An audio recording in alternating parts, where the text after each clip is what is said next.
What's up, everybody? My name is Hayden Pendergrass. I'm the son of the one and only Reverend Dr. David W. Pendergrass, PhD. He is here with me right now. This is a brand new segment called Ask a Pastor. So, how this is going to work is I'm going to ask him 3 serious questions and intersperse between them some more fun ones, like what are your thoughts on Star Wars, favorite color, and I don't know. That's so fun. I don't know. We'll see. So, number 1 is for your Reverend Dr. David W. Pendergrass. What is your thoughts on the place in the Catholic Church saying that the Our Father who art in heaven is patriarchal or problematic? What are your thoughts on that? Well, first, I don't think it was a Catholic church. I think it was Anglican, or a version of Anglican. Yeah, I think Church of England. They said it's problematic in the model prayer, the so-called Lord's Prayer, the Our Father, that it's problematic because it's patriarchal. Yeah, just a few quick words about that. Of course, patriarchy it comes from the Latin, but it originally comes from the Greek. It means the father rules, and it's the basic assumption that in a basic family social unit, the father has the most authority of the family. And that is basically how every civilization forever has done it. Every civilization I know around the globe has done. All the literature demonstrates that the man is always, in that sense, you might say, the leader of the home. And that's always been the case, except for basically in the Western world about in the 60s when feminism arose. And so it became problematic for them because it makes it sound as if women are being suppressed. Now, there's no doubt at all that a lot of bad things have happened to women. I mean, there's no doubt about it, and so forth. My own view is that in the Christian worldview, there's no reason to dismiss all of the idea that men can be the head authority in the home just because certain women have been harmed. Now, my own view is that it has nothing to do with the Christian view. The Christian view, particularly in Ephesians 5, is not that men rule over the home like lords of the realm. In fact, men and women are supposed to submit to one another, Ephesians 5:21. So that's a long story there. That is, patriarchy does not have to be negative, but it can be.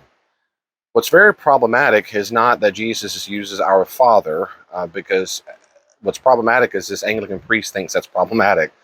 When Jesus says our Father, he's speaking as every single Jew always spoke, and that is God the Father was always spoken of in male, masculine terms, as pronouns. No one ever thought that God had genitalia or DNA chromosome. I've talked about that on our podcast before. So God was not a dude. God the Father is not a dude. When Jesus says our Father, that's all Jews spoke of. Why do that? Because males, the fathers, represented protection, provision, providing resources and so forth, discipline, and also instruction in the Jewish home. And these are all the things they thought that God did for them, the Jewish people. He provided for them, he protected, he provided for the resources, he taught them, he gave discipline, instruction through the Torah, and so forth. So it's actually a very, very good metaphor to use. My own view is that we should never, ever, ever, ever, therefore, dismiss anything that Jesus says because we think people of a modern movement might find that offensive. First, I want to understand ancient context and go from there. And it's silly to think that anybody in the church would say that Jesus is offensive to modern sensibilities. But doctor, wouldn't you say that men have been at the top of the metaphorical food chain for, thousands and thousands and thousands of years? Don't you think it's fair to give women a shot in this kind of sense? Isn't giving a woman a shot? Yeah, to be the heads. I mean, look at most Fortune 500 companies. I think there's only 3 heads of those that are women. So what are your thoughts about that? Well, my thoughts a lot. The company is the head, so that's fantastic. We would say they are all God's children. They're all equally valuable and they have equal capacities.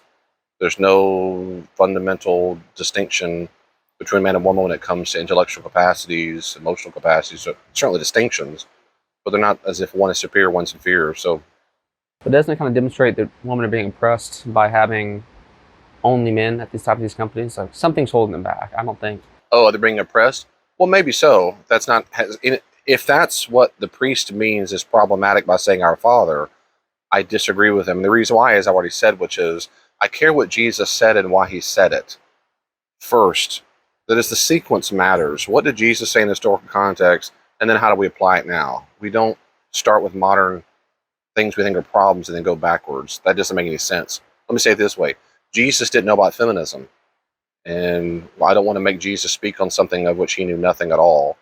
It's different if there are principles or something going on today that is an ethical issue and there's nothing in the text. For example, nuclear holocaust is not in the Bible, or gay bashing is not in the Bible per se, but clearly those would be sins. But nevertheless, he did say our Father. We don't have to look for a principle. He said it, and we know exactly why he said it. It would already give you the reasons why. That has nothing to do with women in the workplace. I would argue that Christians ought to be supportive of that. Gotcha. Well, since the next question is kind of more spacey themed, I thought I would put on my brand new Publix spacey themes. Those are amazing. Thank you. I appreciate it. I think they're very face fitting for my face. I think one of the most controversial we're going to have on this new segment, which if you guys are liking it so far, make sure to smash that like button. Smash that like button. What are your thoughts on Star Wars as a whole? Star Wars as a whole, the movie? Yeah, what's series? your hot take about Star Wars? There's another spin-off shows. I think in general, Star Wars is overrated. Really? Overrated to do. It's good. It's right. It's good. Good adventure. Soundtrack is usually great. Except, I was talking about that for a while. So yeah, it's good. It's good. I think in general, the acting's bad. I think the screenplay is bad. The dialogue is bad. The graphics are cool. Fight scenes are cool. Especially that dude with the demon, the horn dude, and he's flipping around with two lightsabers. That's cool. So something's really cool. Yeah, in general. The last few movies, acting got better. But in general, I think it's overrated. So do you think the sequels are better than the originals? I think the sequels are...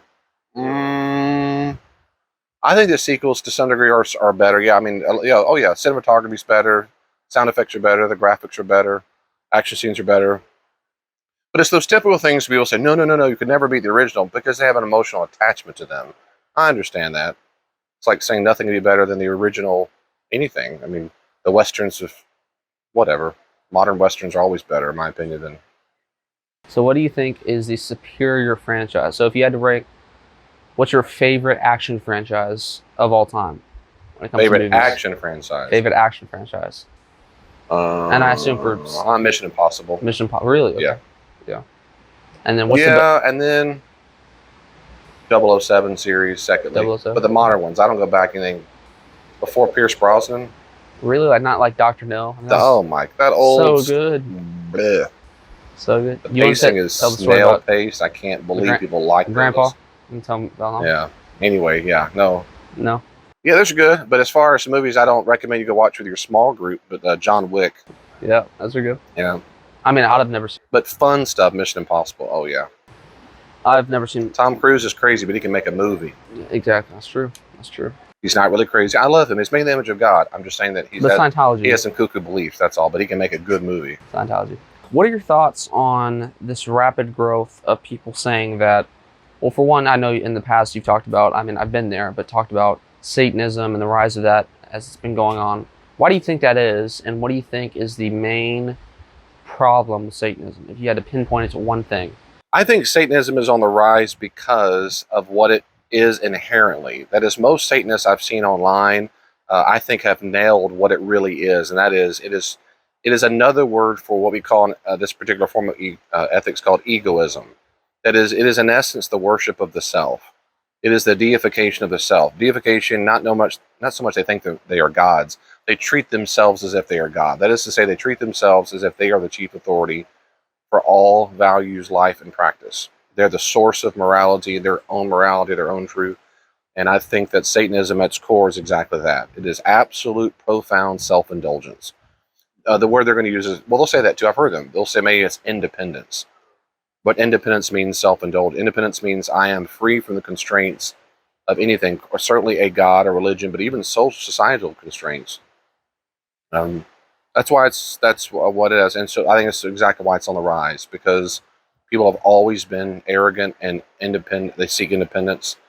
But lately, with a profound, just absolute, wretched, enormous, verifiably tested rise in entitlement, it just fits perfectly. It just perfectly. It's meism. Now I can have a whole thing where I fit into a club of meism, which is always a good bit of irony, because I'm so profoundly independent, I can't wait to join with other people to share my exact same views of my independence. It doesn't make any sense.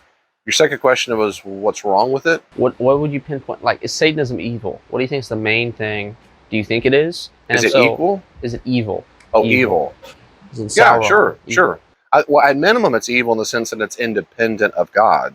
In the Christian worldview, we know that there is certainly a God, and he's a good God we see through the face of Jesus himself, Father, Son, Spirit. And so any any type of reverence given to the self or things or objects, anything more than God himself is by definition idolatry. And that is generally considered the worst conceivable sin in all of Judaism. And it's also in the New Testament. We see this in 1 Thessalonians, other places that they call it idolatry. So it is idolatry. In that sense, it's evil. There's a different kind of sense of evil maybe you're mentioning. That is maybe the evil like Satan and the demons and so forth. In that sense, sure. I'm not persuaded that everybody who practices Satanism is being used by the devil. I think everyone does Satanism at minimum as being self-indulgent and egotistical and independent in that sense. Sure. That's the goal of it. But I do think Satan uses Satanism. Sure. In that sense, it's evil and dumb and dangerous. It's dangerous. But that's the kind of stuff. See, saying those words, whenever you use those words to describe that kind of stuff, I think of all the little kids out there who love to be rebellious, and that makes them excited. Yeah, it's dumb and dangerous. And here's this old man telling me what to do with my life, and he's so scared. He's so scared of, he doesn't get it. And he's offended. He's scared of us. And that makes me so happy. I'm not in the least bit scared of you. I'm not scared. When I say dangerous, I mean the word dangerous means it can cause danger. And do something willfully that causes you harm, I think, that is not virtuous, is a very bad, unwise, dumb decision. That's it. So I don't see that as it doesn't offend me or scare me that you do the things. This is great so far. I've been enjoying the conversation. If you guys have been and you want to see your questions featured, leave them in the comment section right down below, and we will feature your questions as long as they're not bad. Meaning, if they're just dumb questions, we're not going to feature them unless we feel really bad for you. Of course, I'm kidding. And so leave your comments down below if you're curious about that. And this whole video is actually sponsored by a book that I've only read the first 2 chapters.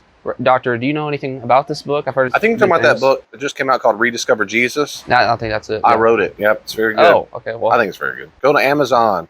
Rediscover Jesus. I think it's a book that's going to help you a lot understand who Jesus is in his ancient context, but I help the best I can connect the dots of historical context and modern applications so that you can understand what he said in context and then try to apply it to your life today.